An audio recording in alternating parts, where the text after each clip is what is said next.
श्रोता प्रेमियों, मैं राम सागर शास्त्री आप लोगों के समक्ष रखने जा रहा हूं बृहदारण्यकोपनिषद में गार्गी और याज्ञवल्क्य का संवाद। देखिए, हमारे देश में ऐसी ऐसी महान नारियों ने जन्म लिया है जो परम विदुषी, वेदज्ञ और ब्रह्म ज्ञान से संपन्न थी, जिन्होंने ये साबित करके दिखा दिया कि नारियां भी ज्ञान में पुरुषों से पीछे नहीं हैं। अनसुईया, घोषा, अपाला आदि परम विदुषी नारियां थीं। गार्गी का जन्म गर्ग गोत्र में महर्षि वशक्नु के यहाँ हुआ था, इसलिए गार्गी का एक नाम वाजकन्नी भी था।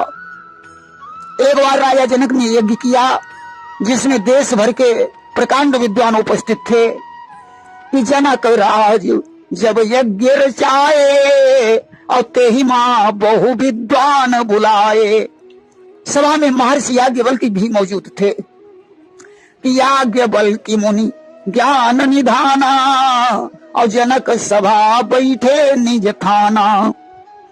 इन प्रकांड विद्वानों के अतिरिक्त परम विदुषी गार्गी भी वहां उपस्थित थी कि ऋषि वशक्नु की कन्या जोई और विदुषी परम गार्गी सोई।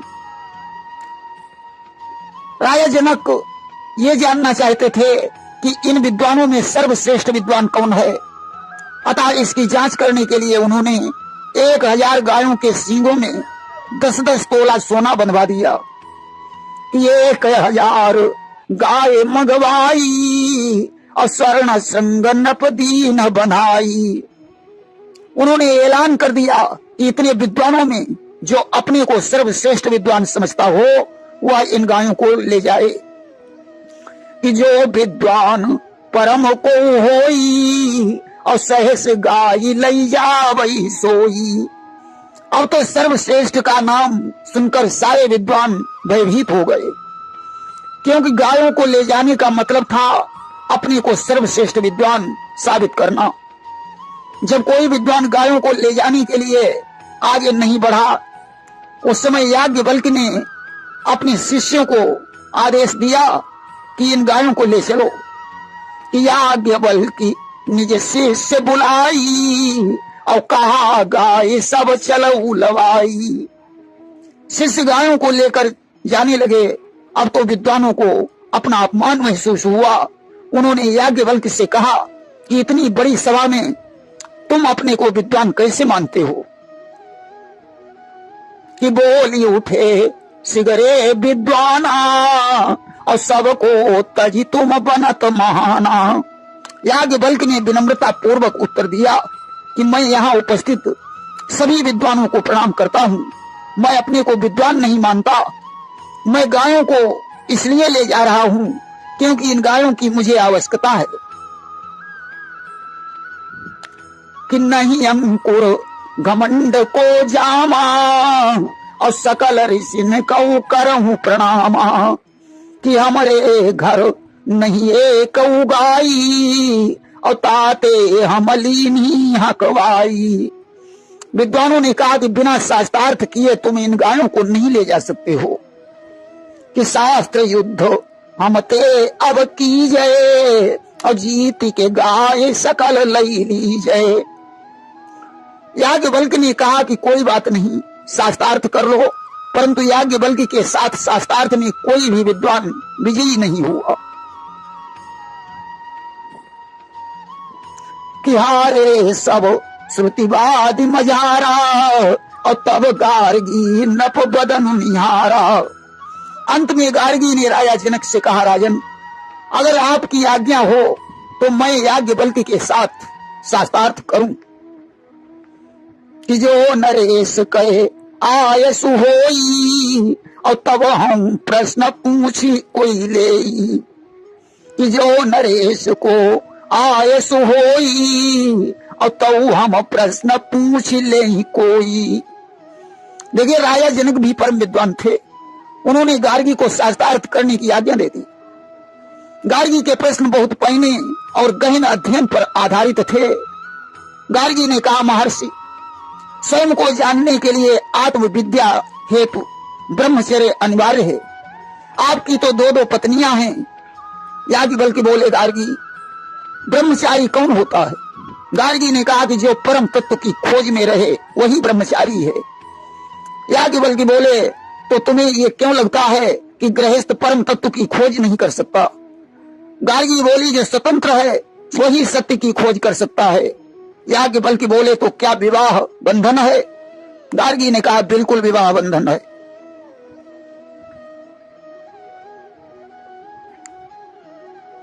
कि गार्गी थी परम ब्रह्म ज्ञानी, बोली विवाह एक बंधन है, सत्य की खोज के लिए मुनिवर बस ब्रह्मचर्य ही साधन है।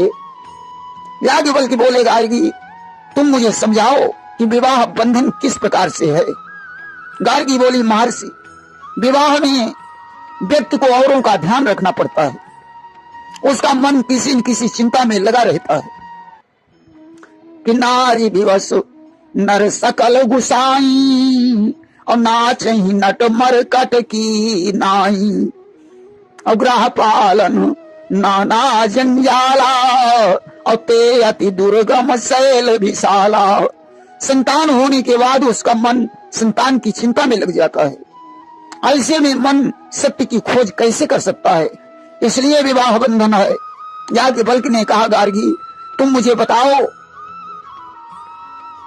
किसी की चिंता करना बंधन है या प्रेम? गार्गी ने कहा महर्षि प्रेम भी तो एक बंधन है।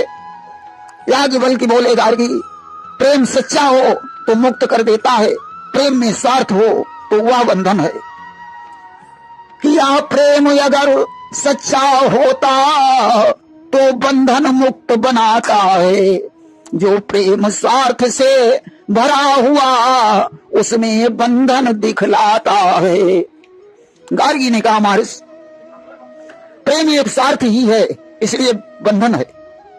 याज्ञवल्क्य बोले गार्गी जिस प्रेम में आशाएं या इच्छाएं जुड़ी होती हैं वह प्रेम स्वार्थ है, परंतु जिस प्रेम में कोई अपेक्षा या इच्छा न हो वो प्रेम बंधन नहीं है। गार्गी ने कहा महर्षि ऐसे प्रेम का कोई उदाहरण प्रस्तुत करो। याज्ञवल्क्य बोले गार्गी आंखें खोल कर देखो, समस्त जगत निस्वार्थ प्रेम का प्रमाण है।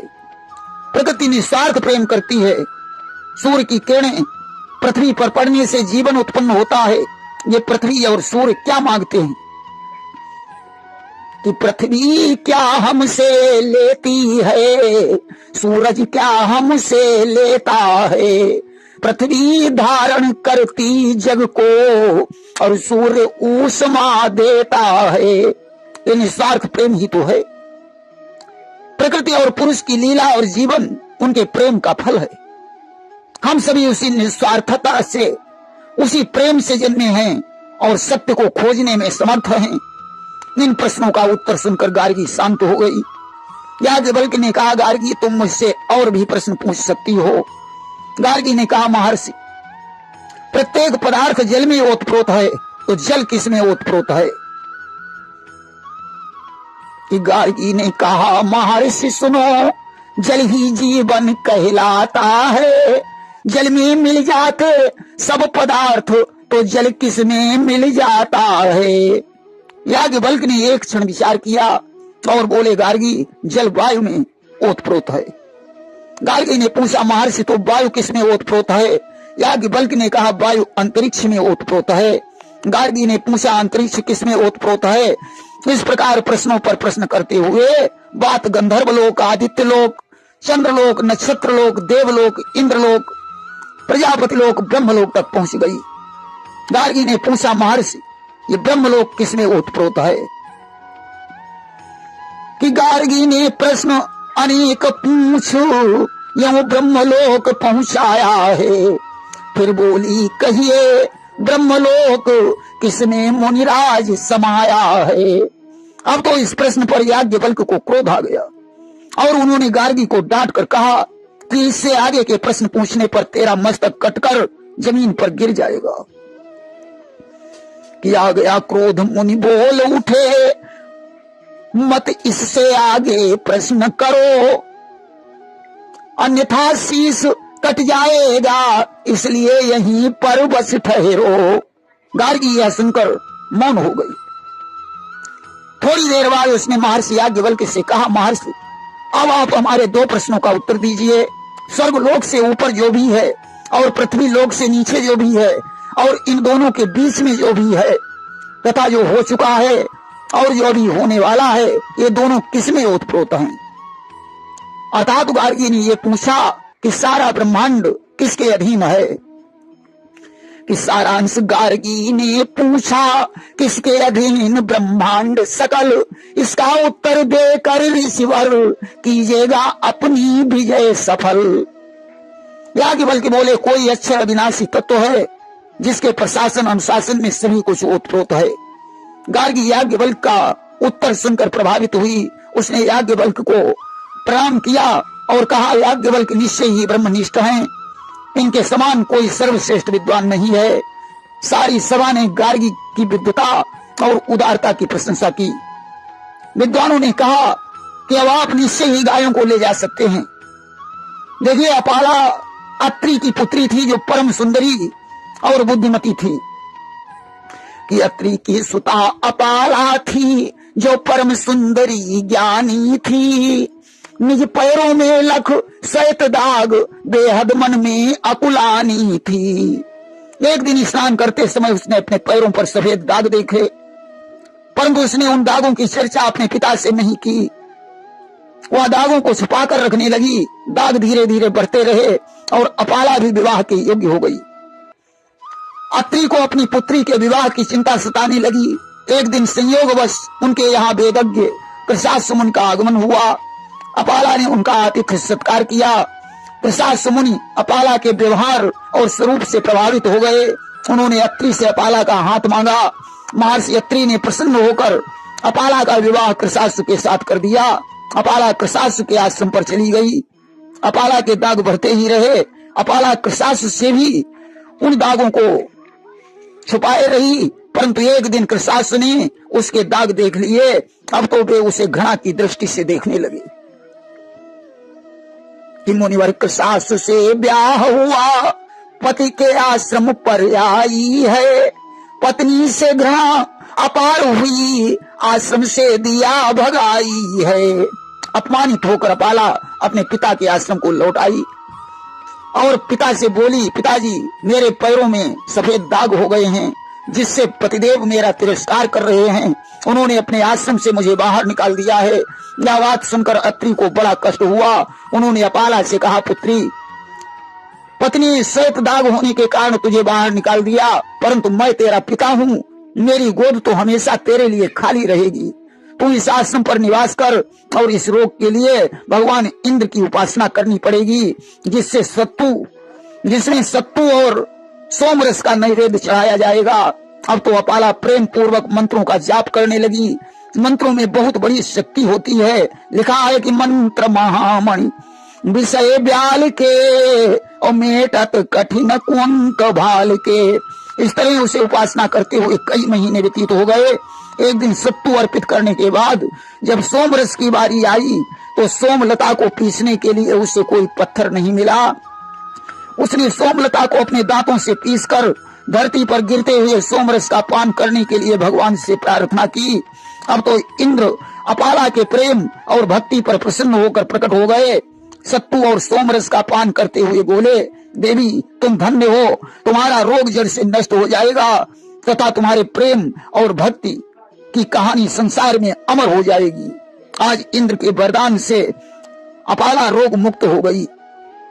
ईश्वरपति का पूजन करने से हो गई ठीक काया उसकी। कोई न आज तक समझ सका इस दुनिया में माया प्रभु की। अब तो उसका शरीर एकदम दिव्य हो गया, सोने की तरह उसका शरीर चमकने लगा। प्रेम से बोलिए वृंदावन बिहारी लाल की जय।